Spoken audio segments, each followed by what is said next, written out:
Great. We'll start. All right. So, good morning, everyone. I'm really excited to tell you guys about what I've been working on in my applied physics senior project. My name is Hanoi, and I'm a double major in applied physics and music. And this is my project for the senior project in applied physics. And I'm advised by Professor Roman Kutz in electrical engineering. And this project was motivated by the idea that, well, when you listen to a recording of an instrument or some kind of a live stream of a concert, it never sounds the same like listening to the actual instrument being played live in front of you. And that is mainly due to differences in the acoustics between how an instrument works and a speaker works. And that was a problem that I tried to set out to solve. And so just a recap of what I was doing last year in spring 2014, I proposed the notion of a surrogate soundboard. What the surrogate soundboard does is, when applied to a violin, if we have a live violin that's being played, I extract the signal from the bridge of the live violin. These are the vibrations on the bridge of the instrument that's located right here on top of the body. I transmit these signals to another bridge on the surrogate instrument, which is this one here, and I try to vibrate and introduce artificial vibrations into the bridge of the surrogate instrument, with the idea that if the bridge on the live instrument and the bridge on the surrogate instrument are vibrating up and down the same way and are introducing the same vibrations into the body of the instrument, then both instruments should theoretically be vibrating the same way and producing the same sound. And what this would allow is, if you had a violinist playing in one concert hall, let's say in Germany, you could telecast that violin performance to multiple surrogate violins across the world and have it sound as though it was playing live in front of you instead of the sound coming out of speakers. Or you can also create situations where you have a one-man string section, you have one violinist actually playing through 20 different violins, which is kind of cool.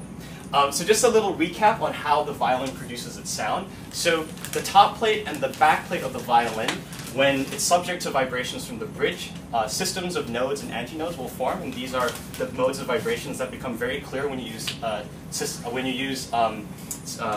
process such as holography. Yes, holography. You can see the systems of nodes and antinodes being formed on the plate of the instrument, and these are basically systems of nodes and antinodes, and they function like 2 point sources next to each other. And as you know, when you have 2 point sources, the effects of constructive and destructive interference become a lot more pronounced at higher frequencies, which means that directivity becomes very important at high frequencies for the violin. So you'll see here that at 3,300 hertz, you get a lot of spikes, whereas for low frequencies at 544, the sound tends to be more omnidirectional, but a lot more directional at higher frequencies. So you're in this situation where the violin sends out specific frequencies in specific directions, and directivity becomes a very important factor for higher frequencies. And this is something that a speaker is unable to capture. So although the frequency content that's coming out of the speaker may be the same, you lose all the spatial information about how these frequencies propagate in space. And although the speaker does have its own particular diffraction pattern in how it emanates its sound, there is no way that this single degree of freedom, which is just a cone moving in and out, can adequately capture all of the vibrations that's happening, all the different modes of vibrations that's happening on the plate of the violin. So I was basically trying to figure out a way to preserve these acoustics on the surrogate soundboard so that we get the same spatial relationship of the different frequencies.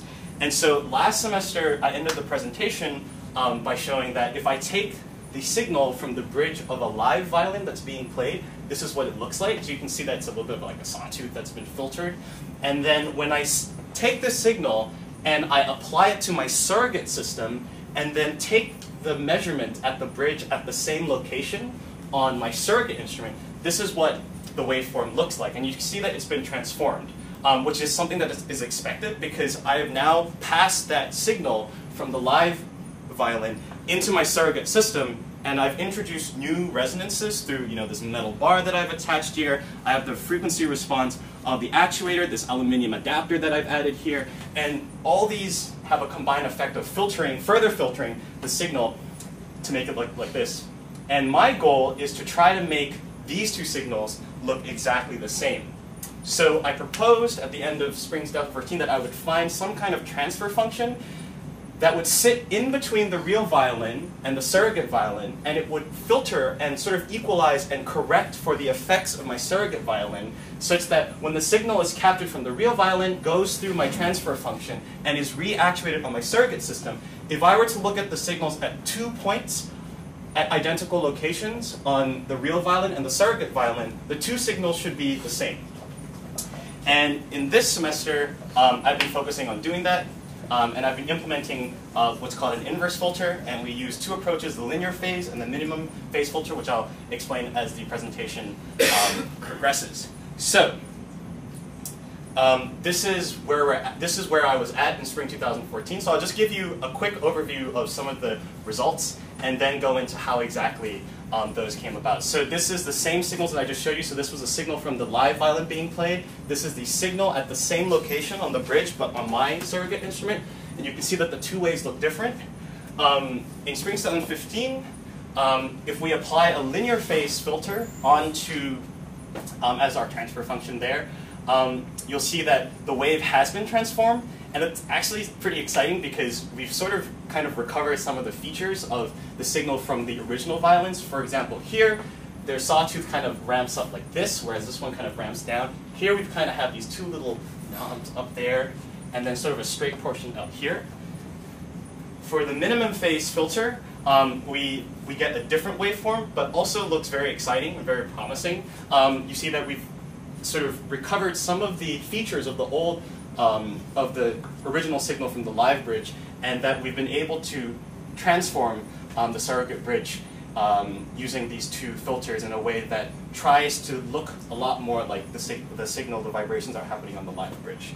Can I ask a question? Yes. So is it really correct that there is not a wall of loudspeakers, even small ones, that would not reproduce a wavefront in an acoustic waveform? Because after all, in optics, there are holograms that reproduce all the light wavefront and reproduce the object. So is there really a fundamental impossibility? Yes. Maybe that's not really practical, but... Yeah, so you're totally right. So basically I've been motivating this sort of sphere of sound that emanates from the instrument and trying to get the spatial information of where these frequencies are directed. And it is theoretically possible to make a speaker, a spherical speaker of infinitesimal speakers that basically capture how this sound is radiating in all directions. And I did make a hemispherical speaker with 6 outputs, and I think at CinMat at UC Berkeley they have one with 120 speakers. But the problem with that is when you if you try to make infinitesimally small speakers, that's something that's not physically possible. And also if you had really, really small speakers everywhere around a sphere, those small speakers will only be able to reproduce a certain bandwidth of frequency. So although as a Gedanken experiment, it is theoretically possible to make an array of speakers that mimics a sound. In physicality, it's impossible to make speakers that small, make a spherical sound. Hence why I decided to move into trying to figure out the acoustics of how the body of the instrument works. Is it obvious that if you measure the fluctuation at 2 points, is enough to obstruct the sound? Yeah, so we'll discuss that. We'll discuss that a little bit later, and I'll motivate why I did certain things and sort of the future steps in verifying that actually the entire vibration is the same. But that's a very good question. So we're going to start first with some musical demos. So this is the sound of the surrogate violin after I've applied the minimum phase, and this is actually playing a musical phrase, and this is what it sounds like.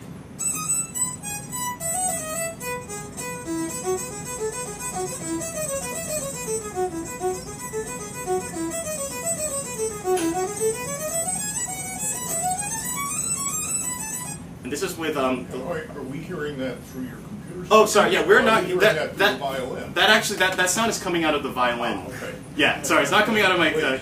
Sorry, I thought that was obvious. Wait, So it is coming out of the It is coming out of the violin. So the sound you just heard came out of the violin. Yeah. Yes. If you don't believe me, you can come up and touch the wood on the instrument. It just doesn't sound as big as if you were playing that actually yourself. I can make it louder, but then it's going to start to, my audio files are going to start to distort so this is with linear phase. Sounds a little bit different.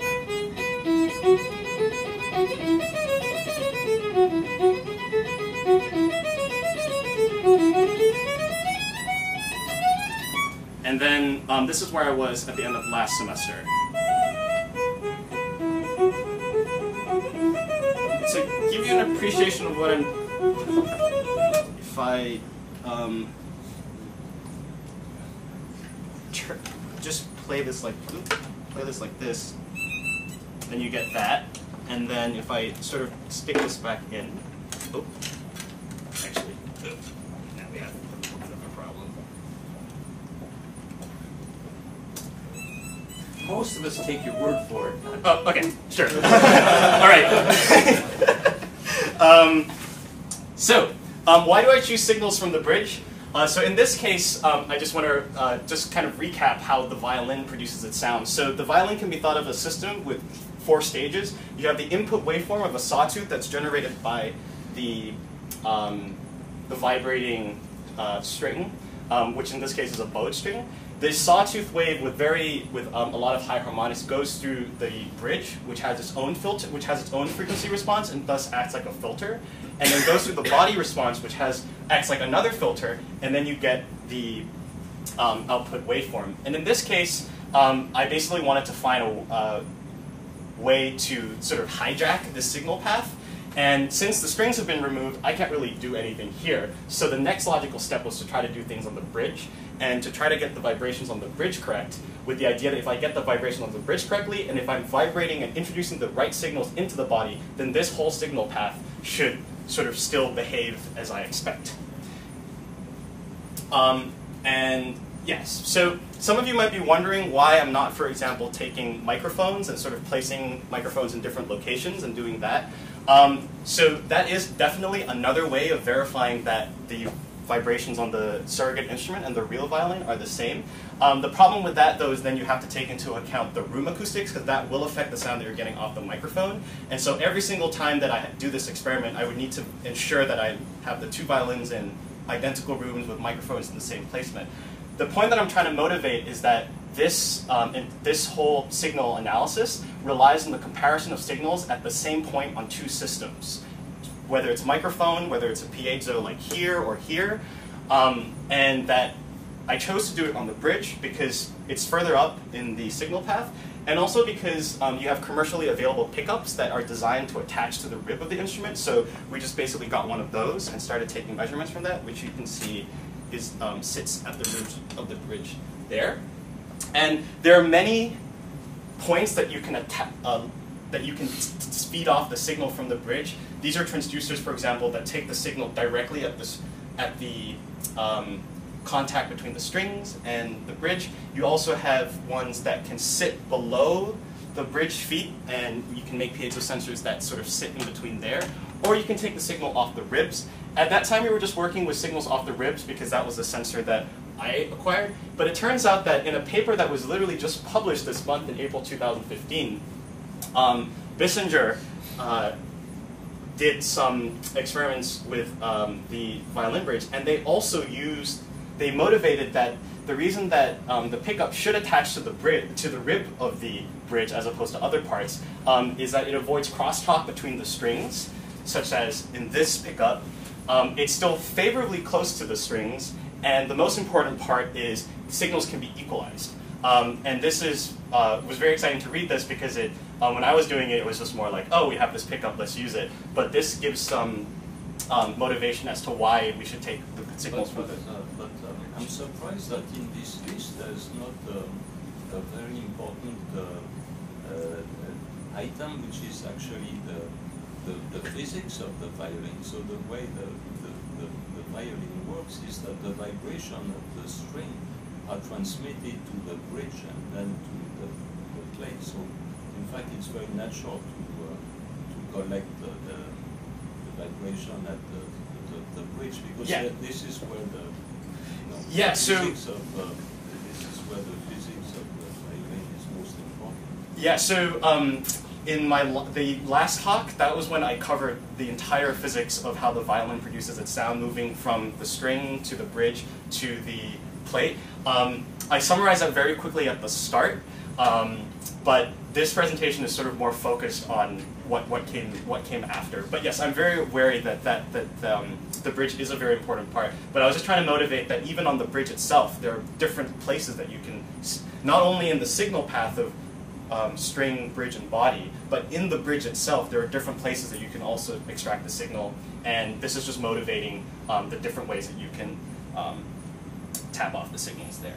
So I'm now going to talk about the inverse filter that I've been designing with Professor Kutz. And in signal processing, an inverse filter is basically part of the signal chain that removes unwanted filtering effects of a system.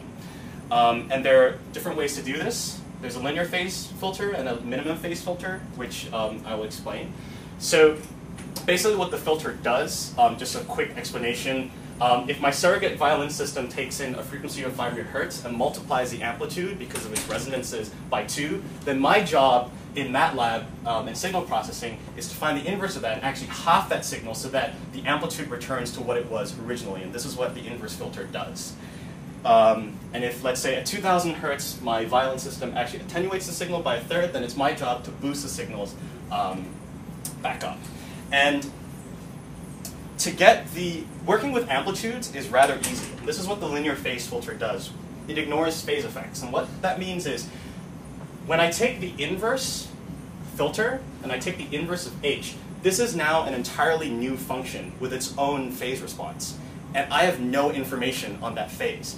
And so the linear filter just assumes what's called a linear phase, and I'll show the results of that. And then we try to fix that by using minimum phase, which takes into account the phase. So in just linear filter, we're now just dealing with the amplitudes response, which is pretty easy to implement. Oh, so the first thing that I need to do is to find H and find the frequency response of my surrogate violin system. And you might be wondering, well, don't we have already information on how the frequency response of the bridge?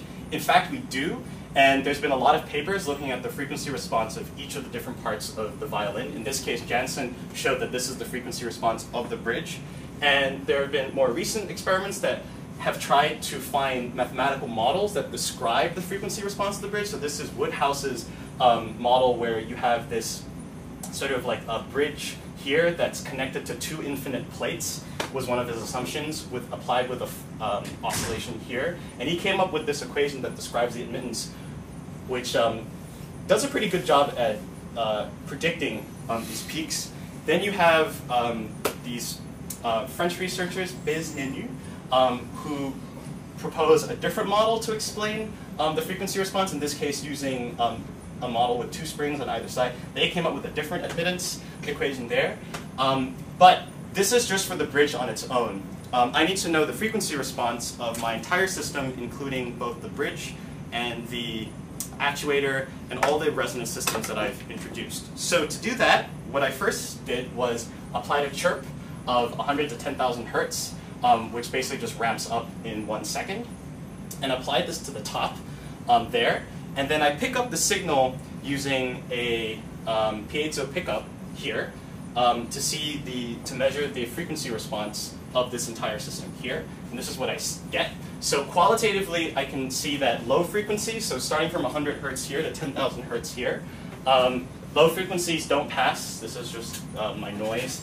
And then at a certain point, there's a bandwidth of frequencies that are let through, and then nothing in the higher frequencies get through, which is something that I expect looking at the literature that already exists. I would be very surprised if something was existing at 9,000 hertz, because the frequency response of the bridge doesn't have any of that, and these are sort of very high mass chicks. So if we look at the amplitude response of those, the magnitude response, we see that, so this is the chirp, so of course it has from 100 to 10,000 all the frequencies. But then if we now look at the magnitude response of my system, we see that there's a downward trend, so higher frequencies are attenuated more than lower frequencies. And my job, so this is H, and my job is to find the inverse filter that basically corrects for these filtering functions. And I want to draw your attention to the nulls in the frequency response, because these nulls show me that at that particular frequency, there are no signals getting through. And so when I try to find the inverse, there is no way that I'm going to reconstruct frequencies that aren't getting through. So it's not a case about trying to flip these little nulls. It's about trying to get the general trend of this descending slope to be a lot more flat. Question. Yes? That downward slope at high frequencies due to the added mass that you put in?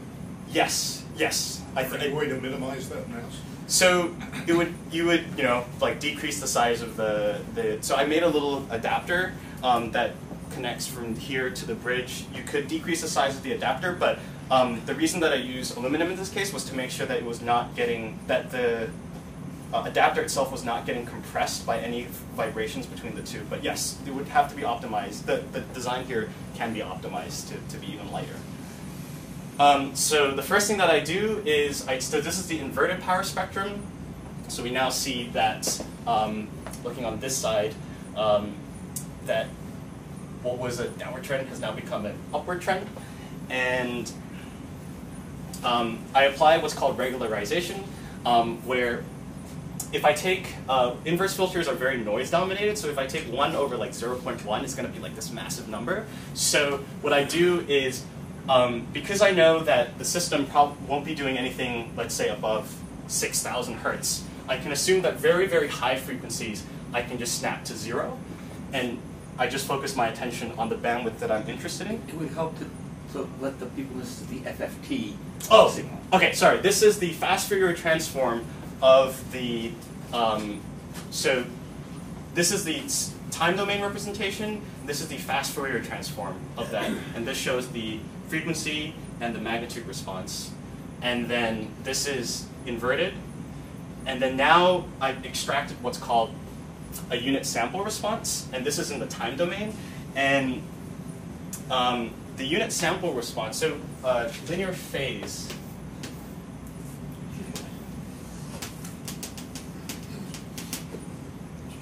And frequency. So I assume linear phase to basically make this a causal system, and linear phase means that there is a linear slope in the graph of phase versus frequency, which looks like that. And what this linear phase does is it delays the signal in such a way that you get this nice symmetric, shape above a certain x value. And when you take the Fourier transform of this unit sample response, this is what you get in the frequency domain, and this is basically trying to approximate this graph, this frequency response, as best as it can. So it has, it's gotten the 2 peaks in there. And so what we do next is I take the unit sample response and the signal, and I convolve the 2 signals, and that's basically the same thing as applying that filter, the inverse filter, to the signal. And then I get the convolved signal. And if we look at the convolved signal in the frequency domain, which is up here, we see that what was now sort of like a decreasing trend with the original signal, we've kind of corrected for that by sort of boosting up the higher frequencies and trying to level out the frequency response. But the nulls are still there, as we talked about, because the frequencies aren't getting through. So that's the linear phase filter, which basically assumes linear phase for the different frequencies. And it's something that's done in signal processing when people try to deal with inverse filters. But what about, so this may be okay for continuous wave when the music is as just a sustained note, but what about attacks when you have transients? You have to do something a little bit more sophisticated than this linear phase, because transients have time domain information that have to detect with different ways. Yeah, so this is where phase becomes really, really important, and this is something that we've tried to, Professor Kutz and I have tried to address using the minimum phase filter. And the minimum phase filter tries to take into account phase. So why is phase important? Well, this is what a violin sounds like if it's played backwards. So this is the sound coming out of my computer speakers. So this is just a short snippet of a violin being played forwards.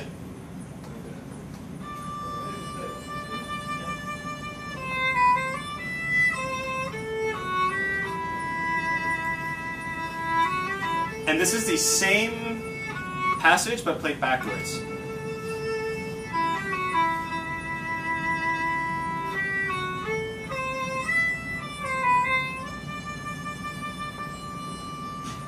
Cool. So what I hope to show you there is if the waveform has a defined amplitude transient and you play that backwards, you can hear that it's being reversed. But if the wave is palindromic or it doesn't have a very clear amplitude transient, then you can't really tell the difference. So there are some parts in this backwards recording where it still sounds like a normal violin and you wouldn't be able to tell it's playing backwards. It's only when you get the amplitude transients that you do know it's being played backwards. And moreover, if it has a clear pitch shift, so if I were to play the chirp up like that, but then if I played it backwards, of course you can hear it because there's information contained in the phase. So phase is important in certain situations, but not important in other.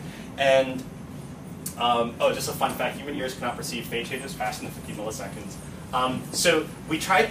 Professor Kutz and I tried to take into account the fact that phase does play an important part. We can't just assume linear phase by implementing a minimum phase filter.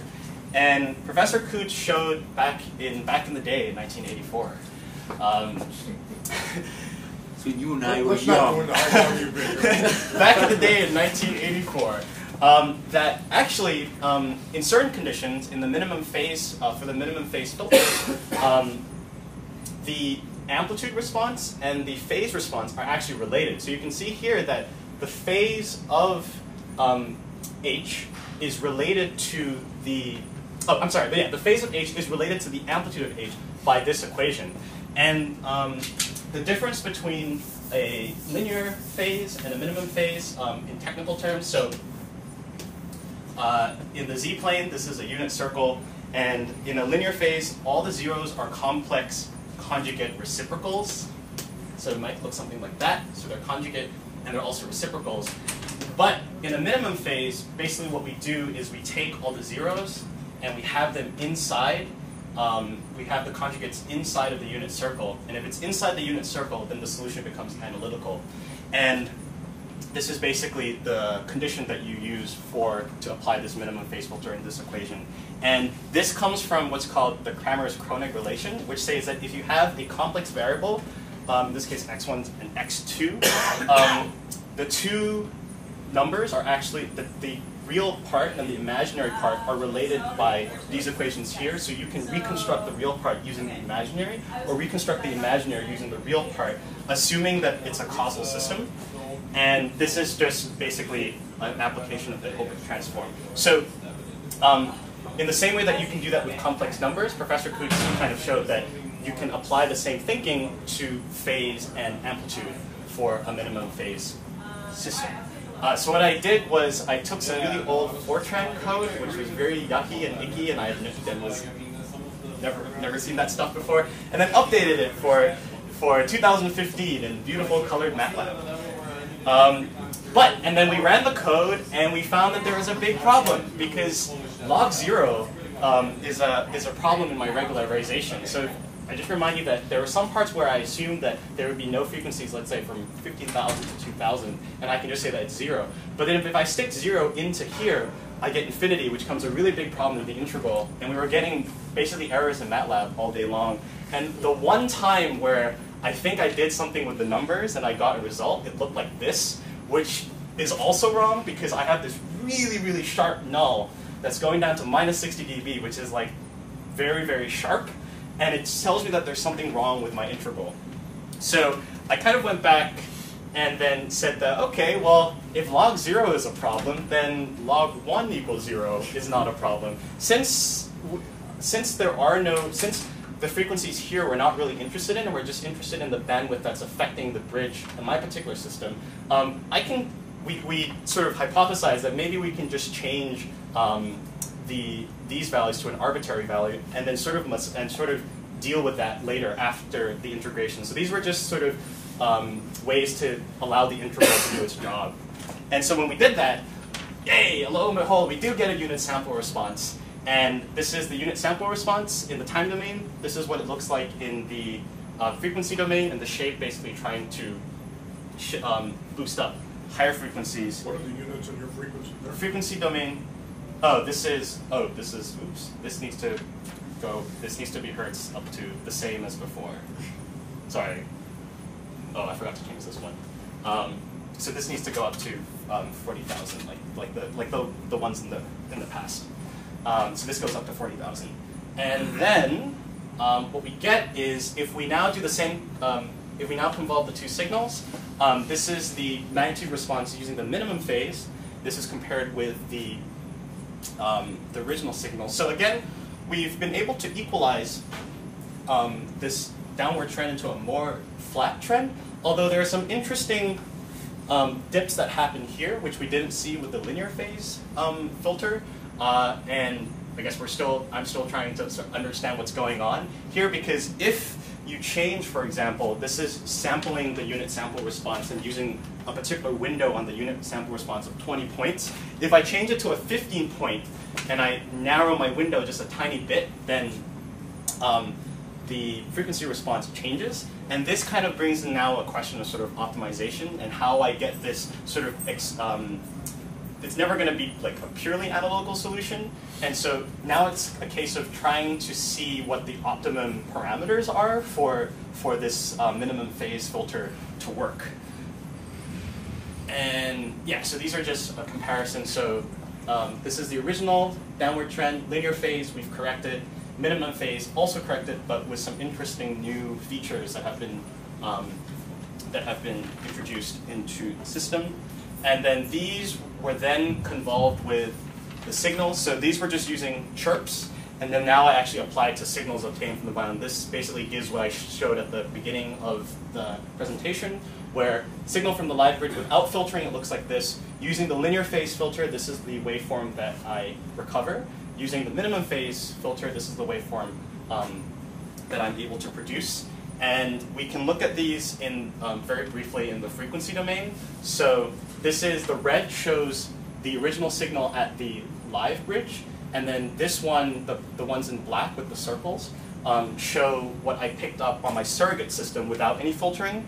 And if you look at the this graph, the blue shows the linear phase, so you see that we've been able to push up some of the frequencies up here in comparison to the red, which is the live violin. Sorry, this is really small.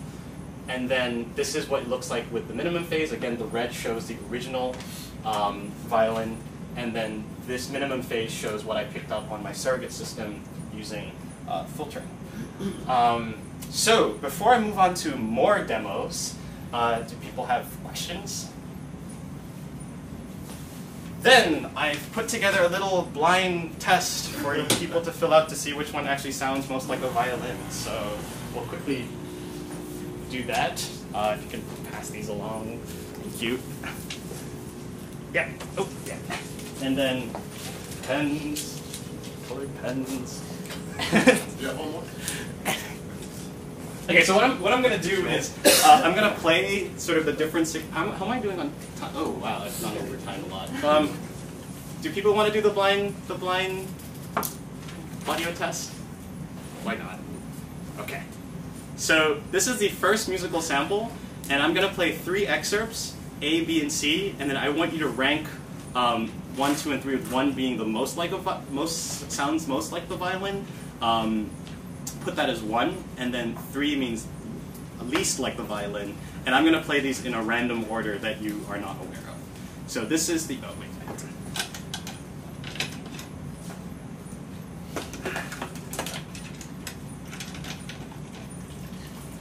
Okay, this is the first. This is A now? This is A.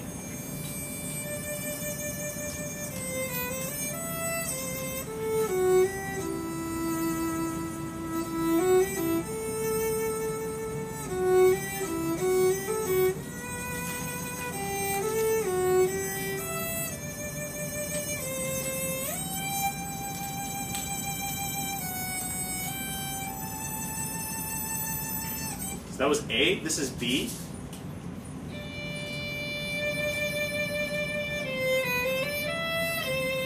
You got a difference in volume, and that affects our perception. True. I have to try my best to. Okay, maybe. I don't know if it was. Is this B now? This is B. This is B.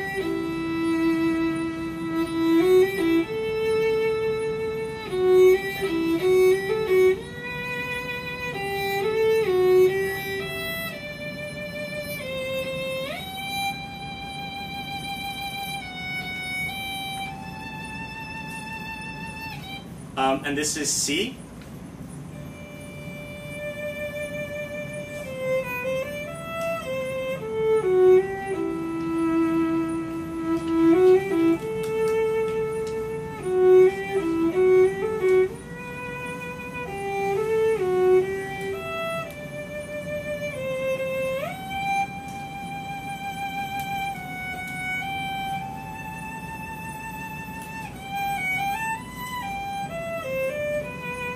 Cool, so that was the first musical phrase. Now we're going to move on to the second musical phrase. And this is A of the second musical phrase.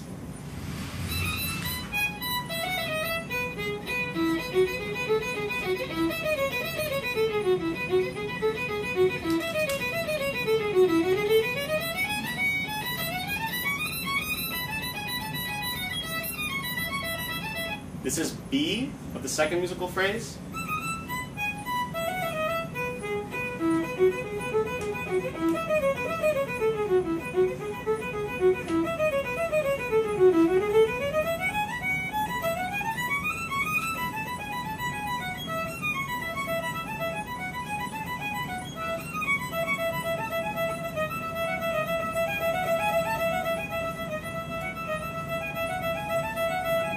And this is C of the second musical phrase.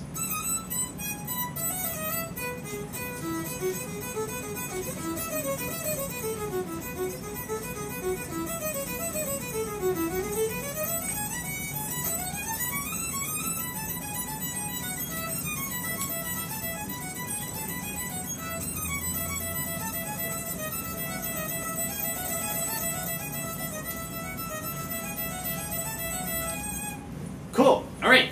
So keep those handy. We'll come back to them later. I'm going to touch very briefly on something else that I've been working on before I conclude.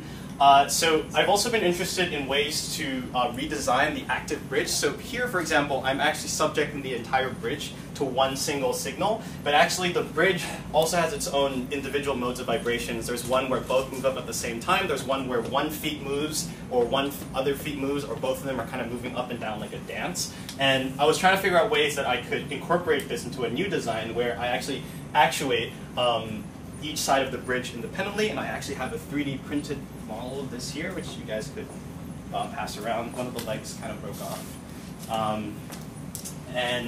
Looking at ways to do that, and also looking at ways to maybe introduce some kind of spring mechanism into it that brings back that restoring force, because if you look at the way that the violin is also shaped, the rib exists here to provide that elastic restoring force. And also the reason that it's very interesting, the history of how the bridge came apart, but which is something I covered in my last presentation. But it used to just be a single block of wood, and over centuries of craftsmanship and design, they basically kind of, through almost like evolution and survival of the fittest, kind of came into this particular design. So just a recap of what I've been doing in these two, in 471 and 472. So I fabricated a working prototype of the concept with Dr. Lawrence Violin, helped me make this in the CID. And then perform signal analysis on the prototype to see if the physics principles that I've been reading about for the violin, if my working prototype, how well it performs in relation to theory. This semester I implemented an inverse filter, a linear and minimum phase filter, and also looked at a variety of active bridge designs. Some of the things that I learned a lot about violin acoustics and the vibrations of the string, the vibrations of the different modes of vibrations on the top plate and bottom plate, a deeper knowledge of the literature of physics on the musical instruments, which is actually a really interesting field. there's a lot of literature on instruments, especially for Western instruments, and learned a lot of digital signal processing techniques and how to implement filters. Moving from textbooks to real life. So I have covered the Fourier transform and differential equations and linear algebra and all these different classes, to quantum mechanics, but when you actually try to implement it in real life in MATLAB, it's a whole different ball game, and I really had an appreciation for that where I'm working with Professor Kutz and trying to iron out all the problems in the code and what happens when you move from textbook examples to actual implementations in the discrete domain. I felt like I got way more confident at MATLAB.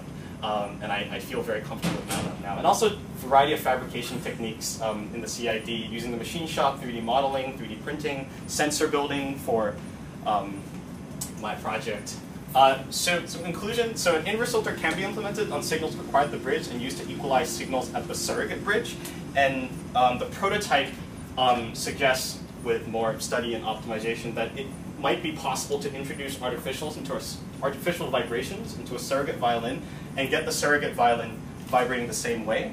And the interesting thing, though, is with all this discussion about linear phase and minimum phase, that's the data and that's the graphs. But in the end, when people listen to this, it's ultimately, our ears and whether it sounds like a violin that determines whether people might buy this or not. So the results for the little test that we did, so A for the first musical response was at the minimum phase, B was the linear phase, and C was with no filtering.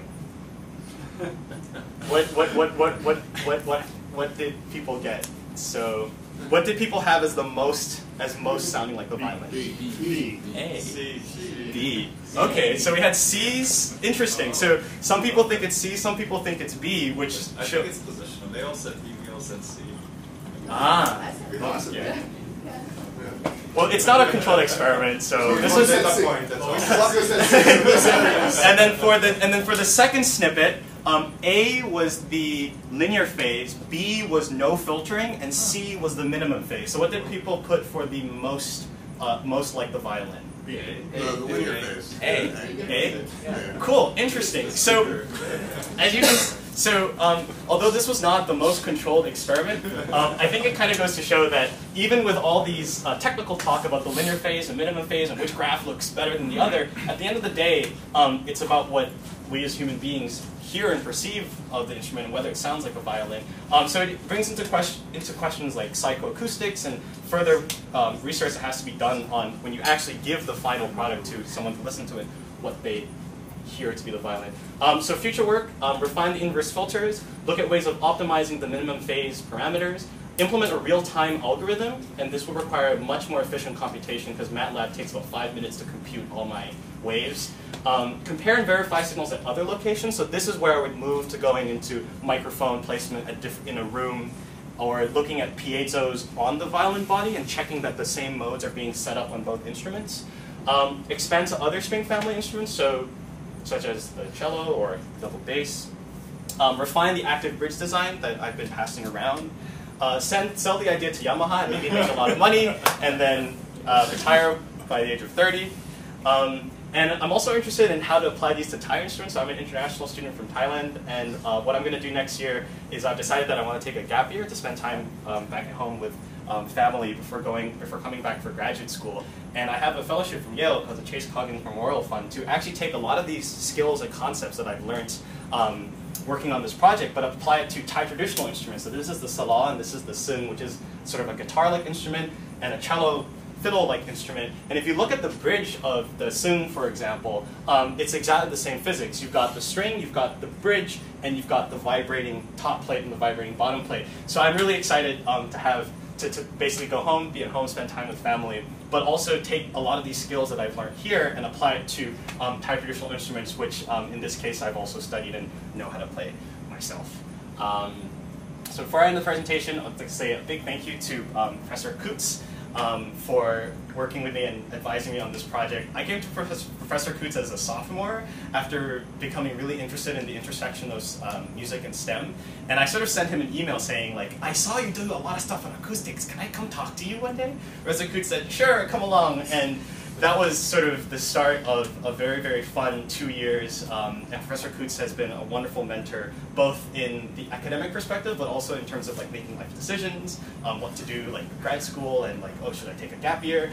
So thank you very much, Professor Coutts. And Dr. Lawrence Violin, who's in mechanical engineering at the CID. Larry has helped me build the violin and also many other projects of mine, such as speakers. He's been very patient and very, very always finds time to work on these projects with me. So thank you very much, Larry. I think my time at the CID wouldn't have been as much fun if it wasn't for you. And the Franke Fellowship in Humanities and Sciences, which is a new fellowship that funded basically a lot of the gear and acquisition of materials for this project. Professor Douglas Stone, who gave me a little bit of seed funding to get my project started. And Victoria Wepler, who played all the violin samples for me.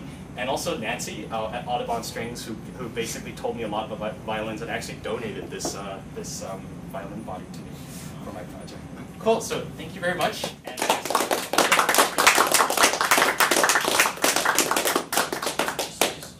can you go back to the like the little steps of the filtering that you were doing?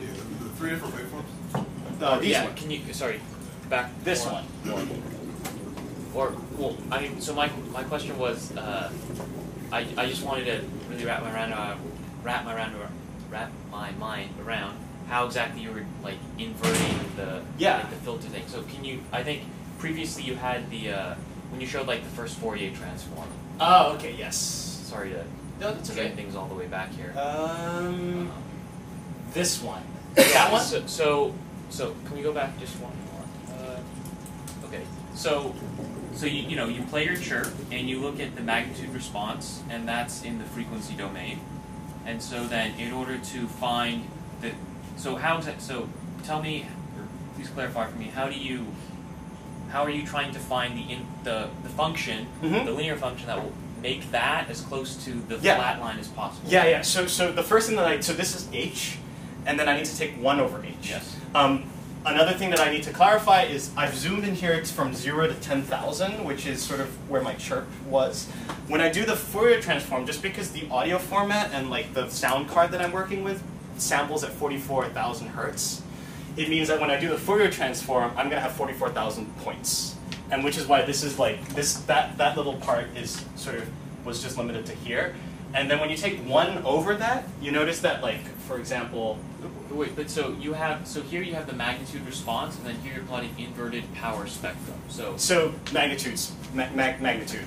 It's right. So I mean, you're not just taking one. You're not just like taking all the points in the previous plot and just plotting 1 over that. Like you. So I actually yes. You are. We do like one over. You just do 1 over each of those data points. Yes. Oh. Yeah. Okay. Yeah, but it's literally on every single point that's there. But then yeah. But with the dB units, you're taking minus, right? Because 1 over. Yeah. I was that just seemed too easy. That seemed that seemed a little too easy. I thought there would be something else there, but yeah. I suppose That's I mean like yeah. It's when it's in the I guess that's why things are easier when you put them into the Fourier domain, because then if you're trying to figure out what's happening in terms of the time signal, then that's really confusing. And as you showed you here, like the unit sample response that we get out looks like this. Sorry, looks like that. But in the Fourier domain, it's just literally a case like it's just the audio, like almost like the audio engineer's going bloop on his like mixing desk. Yeah. So I guess the idea is you're turning a time difference equation into an algebraic equation. Yes. Wait. From moving from time into frequency in terms of Fourier. Yeah. So a question are we guaranteed that there exists a linear function that will take your the response that you have and bring it back to like your original one? Is that do we have that guarantee that there exists? I think so the goal is to try I'm actually not really it's like are you saying is there a math solution that suggests? Well, yeah. Is there so you're saying so we have this chirp and it's filtered via some unknown function and it gives us something now. So you're saying, okay, I'm going to put in this this chirp response, and I'm going to learn the learn the amplitude response. Now, you're assuming that there exists a, like, you can apply this linear filter that'll bring it exactly back to what you originally had. Mm-hmm. Like, you're assuming that there exists something like that. Oh, right. So, like, do we know, like, I think, so mathematically, yes, but this is all going to be limited to the accuracy of all my apparatus that I put into it. But mathematically, yes. Literally, if I have 2 and then I do a half, I get 1 out, like that. Yeah. So let me interject here. So the numerically, yes. Yeah. Mathematically, yeah. Mathematically, you run into a problem where the transfer function is a 0, and that inverse problems is probably the most interesting area of research in engineering, because you have to make you have to compensate for that. There are techniques called regularization and condition numbers that you have to deal with. And so a lot of this is approximation. And it's an approximation here even that you've got a finite number of these coefficients. Up there, in the top curve, you've got 44,000. Now, looking ahead, you're not going to involve anything with the 44,000 unit sample response. So you have to approximate. So the whole idea here is, first, given the magnitude response, which is the trivial part, I agree with you, what corresponding phase do you introduce? And then, when you put all that phase in, you get this 44,000 element. What sort of regularization do you put in with the phase response? And that's what Hanoi has managed to do quite skillfully. Yeah.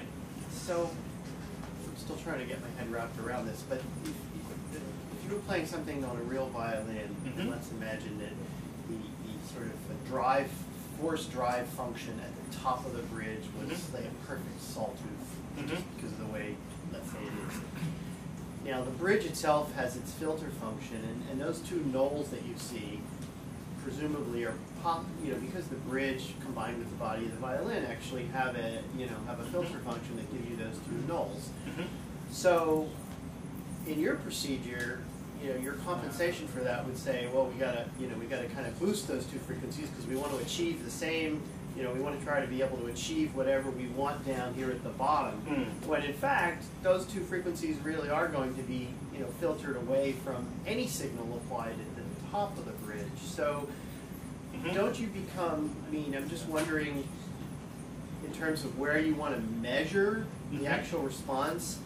If you go to the very top of the bridge, right under the string, would that be a better place to sort of do this regularization, or so that then those filter functions are just coming after what you try to do? So you're just trying to reproduce what a real violin would do where it drives the bridge at the top versus at the bottom near the body. Yeah, so when I was first approaching this problem, going back to the slide, there are many different positions that I can take the signal from the bridge. The problem with taking the signal from the very top of the, which is this diagram,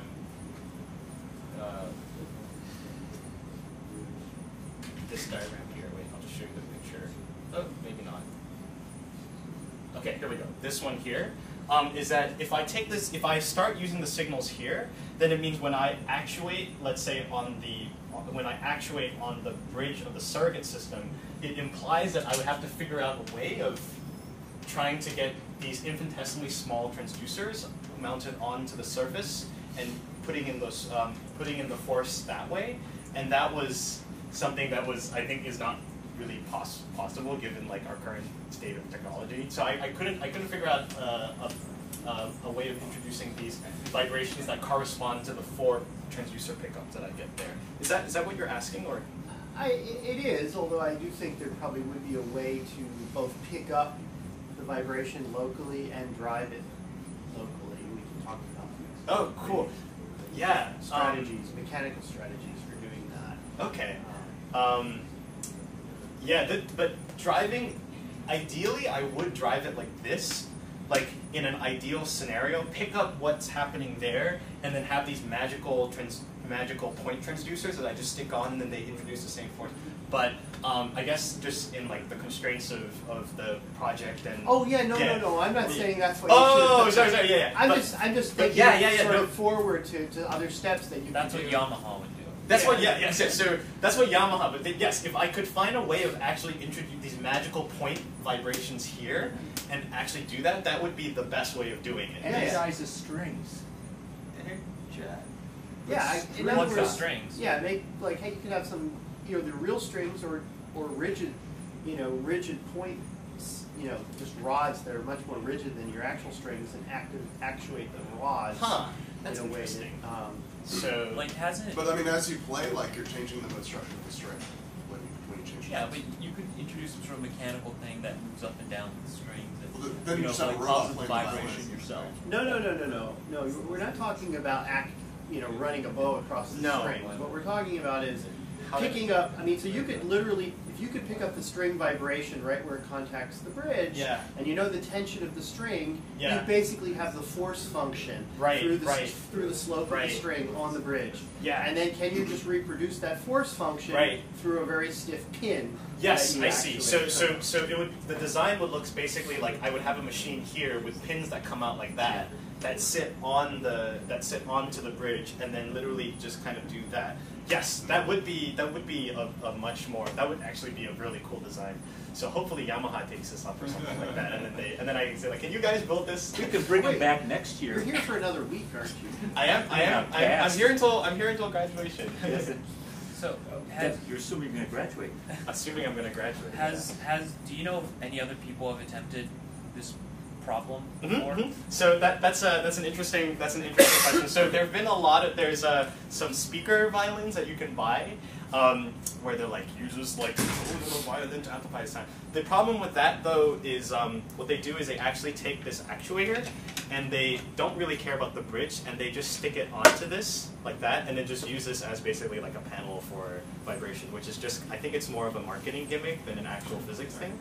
There has been, however, a very interesting product which I came across last year called the, oh, it's not here. It's a really janky Japanese website. I will show you guys.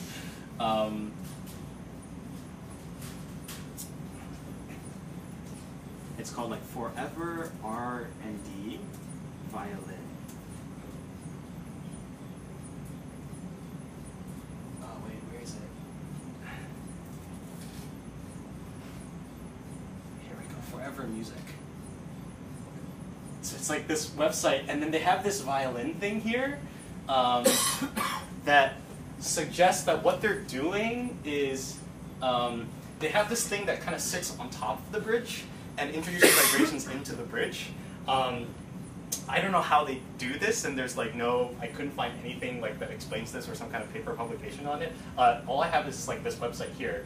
And that was a pretty interesting idea because it was very similar to what I was sort of proposing here. But what they say on how to use this is you like play MP3s through it, and which I found very bizarre because this would only work if you're taking the signal from the bridge of the instrument and not just an MP3 that's been recorded from a microphone, because that's not the point. You want to get the signal at the bridge if you're going to excite the bridge. So I wasn't really sure what was going on here, but since it's there, this is in concept, I guess, a similar idea, which is why I've been trying to move on to this idea of dual actuation using the design that I proposed here. If it's this, I actually haven't seen anything like this in patents or literature, existing literature. People have tried to apply active control to the bridge, but not in the particular way that I suggested. Sorry, just one last question. I don't mean to keep everyone here. But how did you get the initial recordings? Like you said, you had someone play the violin for you, and so did they have that thing attached to it while they played? Yeah. So I had the same sensor. So she had the same sensor. I had the same sensor, and I attached it to her violin, and she was playing. Okay, but you just hooked it on somehow, and then she just went and did her thing. So this little transducer here, she just hooked it onto her violin, and I just hit record basically, and just took the signals like that. Yeah. Okay. Cool. Thank you. Cool. Thank you very much. No more emails at 3 o'clock in the morning, I guess.